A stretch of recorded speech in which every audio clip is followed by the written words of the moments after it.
Joshua chapter 1. After the death of Moses, the Lord's servant, the Lord spoke to Joshua, son of Nun, Moses' assistant. He said, "Moses, my servant, is dead. Therefore the time has come for you to lead these people, the Israelites, across the Jordan River, into the land I am giving them. I promised you what I promised Moses. Wherever you set foot, you will be on land I have given you, from the Negev wilderness in the south to the Lebanon mountains in the north, from the Euphrates River in the east to the Mediterranean Sea in the west, including all the land of the Hittites. No one will be able to stand against you as long as you live, for I will be with you as I was with Moses. I will not fail you or abandon you. Be strong and courageous, for you are the one who will lead these people to possess all the land I swore to their ancestors I would give them. Be strong and very courageous. Be careful to obey all the instructions Moses gave you. Do not deviate from them, turning either to the right or to the left. Then you will be successful in everything you do. Study this book of instruction continually.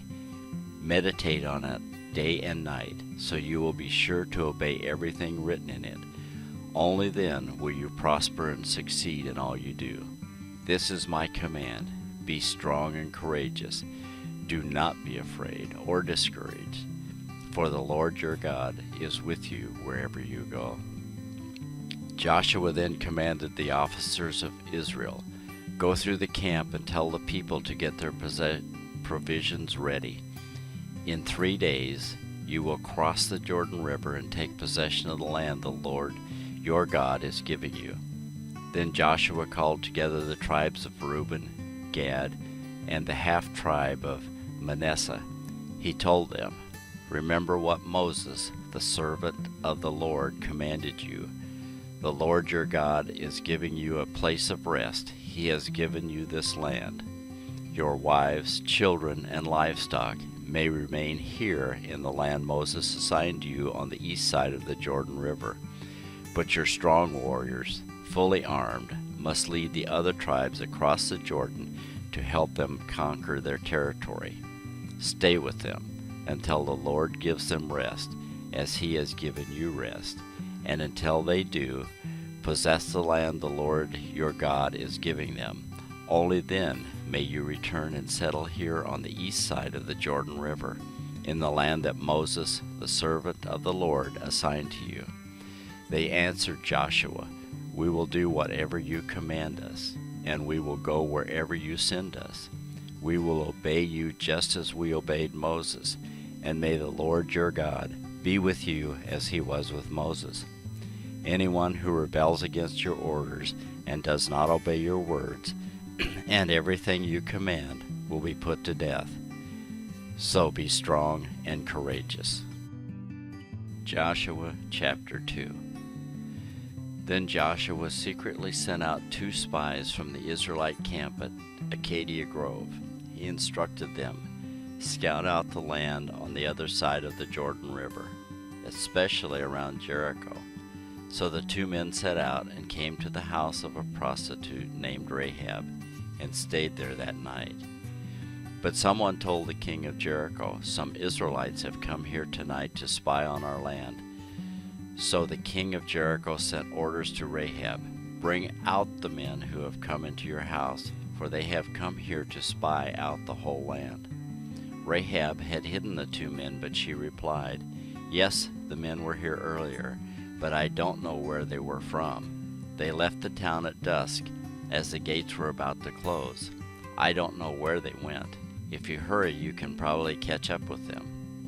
Actually, she had taken them up to the roof and hidden them beneath bundles of flax she had laid out. So the king's men went looking for the spies along the road leading to the shallow crossings of the Jordan River. And as soon as the king's men had left, the gate of Jericho was shut.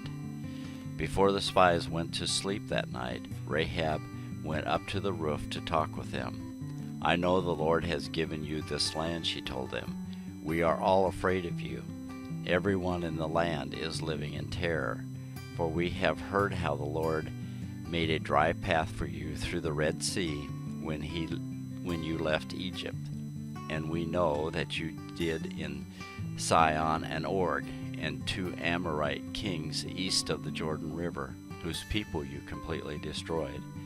No wonder your hearts have melted in fear. No one has the courage to fight after hearing such things. For the Lord your God is the supreme God of the heavens above and the earth below. Now swear to me by the Lord that you will be kind to me and my family, since I have helped you. Give me some guarantee that when Jericho is conquered, you will let me live, along with my father and my mother and my brothers and sisters and all of their families. We offer our own lives as a guarantee for your safety." The men agreed. "If you don't betray us, we will keep our promise and be kind to you when the Lord gives us this land."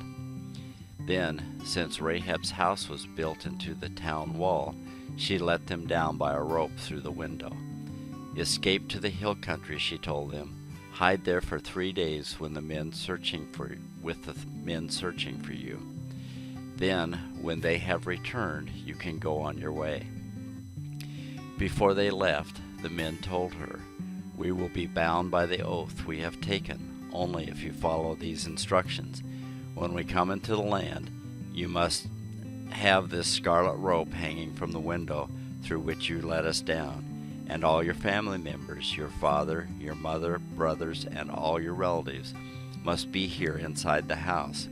If they go out into the street and are killed, it will not be our fault. But if anyone lays a hand on people inside this house, we will accept that responsibility for their death. If you betray us, however, we are not bound by this oath in any way." "I accept your terms," she replied, and she sent them on their way, leaving the scarlet rope hanging from the window.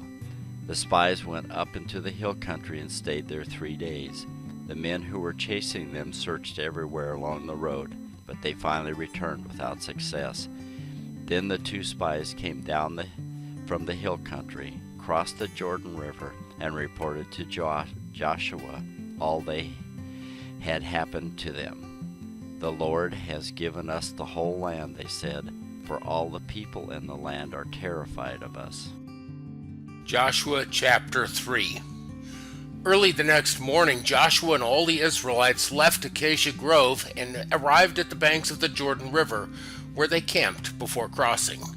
3 days later, the Israelite officers went through the camp, giving these instructions to the people. "When you see the Levitical priests carrying the Ark of the Covenant of the Lord your God, move out from your positions and follow them. Since you have never traveled this way before, they will guide you. Stay about a half-mile behind them. Keep a clear distance between you and the Ark. Make sure you don't come any closer." Then Joshua told the people, "Purify yourselves, for tomorrow the Lord will do great wonders among you." In the morning, Joshua said to the priests, "Lift up the Ark of the Covenant and lead the people across the river." And so they started out and went ahead of the people. The Lord told Joshua, "Today I will begin to make you a great leader in the eyes of all the Israelites. They will know that I am with you, just as I was with Moses. Give this command to the priests who carry the Ark of the Covenant. When you reach the banks of the Jordan River, take a few steps into the river and stop there." So Joshua told the Israelites, "Come and listen to what the Lord your God says. Today you will know that the living God is among you. He will surely drive out the Canaanites, Hittites, Hivites, Perizzites, Girgashites, Amorites, and Jebusites ahead of you. Look, the Ark of the Covenant, which belongs to the Lord of the whole earth, will lead you across the Jordan River. Now choose 12 men from the tribes of Israel, 1 from each tribe. The priests will carry the Ark of the Lord of all the earth. As soon as their feet touch the water, the flow of water will be cut off upstream, and the river will stand up like a wall." So the people left the camp to cross the Jordan, and the priests who were carrying the Ark of the Covenant went ahead of them. It was the harvest season, and the Jordan was overflowing its banks. But as soon as the feet of the priests who were carrying the ark touched the water at the river's edge, The water above that point began backing up a great distance away at a town called Adam, which is near Zarethan. And the water below that point flowed on to the Dead Sea until the riverbed was dry. Then all the people crossed over near the town of Jericho. Meanwhile, the priests who were carrying the Ark of the Lord's covenant stood on dry ground in the middle of the riverbed as the people passed by. They waited there until the whole nation of Israel had crossed the Jordan on dry ground. Joshua chapter 4. When all the people had crossed the Jordan, the Lord said to Joshua, "Now choose 12 men, one from each tribe. Tell them, take 12 stones from the very place where the priests are standing in the middle of the Jordan. Carry them out and pile them up at the place where you will camp tonight." So Joshua called together the 12 men he had chosen, one from each of the tribes of Israel. He told them, "Go into the middle of the Jordan, in front of the ark of the Lord your God. Each of you must pick up one stone and carry it out on your shoulder, 12 stones in all, one for each of the 12 tribes of Israel. We will use these stones to build a memorial. In the future, your children will ask you, 'What do these stones mean?' Then you can tell them, 'They remind us that the Jordan River stopped flowing when the Ark of the Lord's covenant went across.' These stones will stand as a memorial among the people of Israel forever." So the men did as Joshua had commanded them.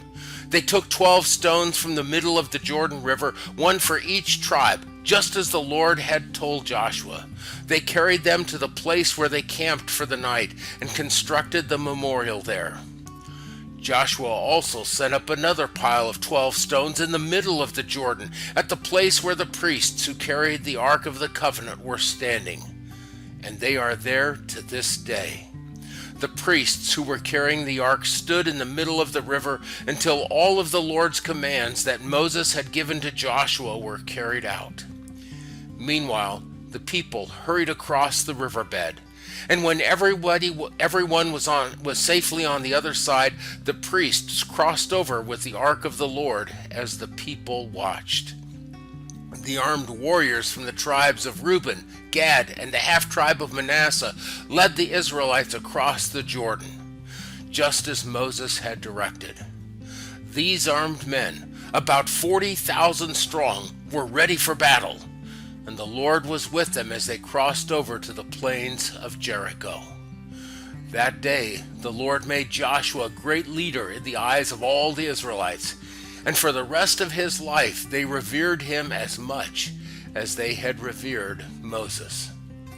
The Lord had said to Joshua, "Command the priests carrying the Ark of the Covenant to come up out of the riverbed."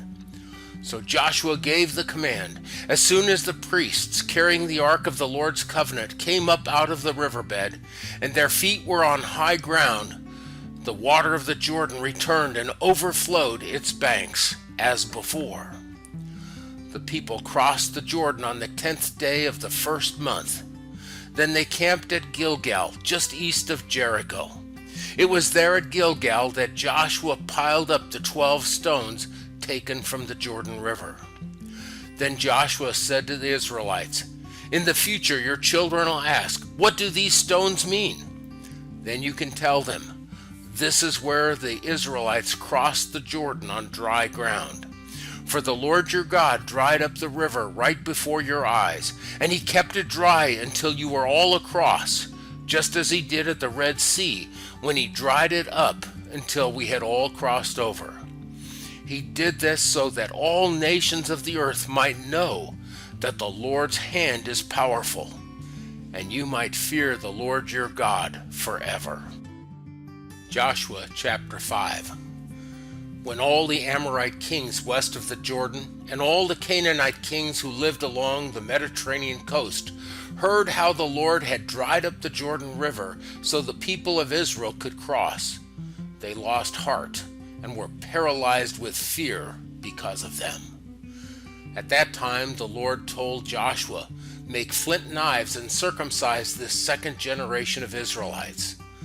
So Joshua made flint knives and circumcised the entire male population of Israel at Gibeath Haraloth. Joshua had to circumcise them because all the men who were old enough to fight in battle when they left Egypt had died in the wilderness. Those who left Egypt had all been circumcised, but none of those born after the Exodus during the years in the wilderness had been circumcised. The Israelites had traveled in the wilderness for 40 years until all the men who were old enough to fight in battle when they left Egypt had died. For they had disobeyed the Lord, and the Lord vowed he would not let them enter the land he had sworn to give us, a land flowing with milk and honey.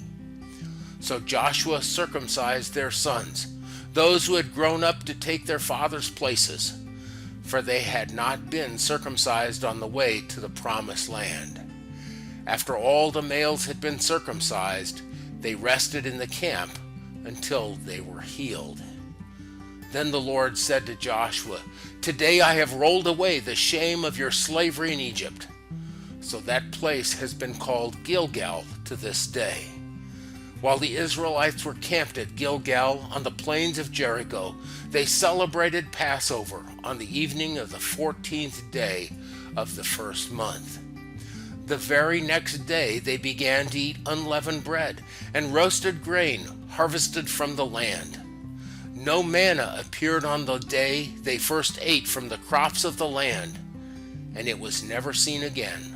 So from that time on, the Israelites ate from the crops of Canaan.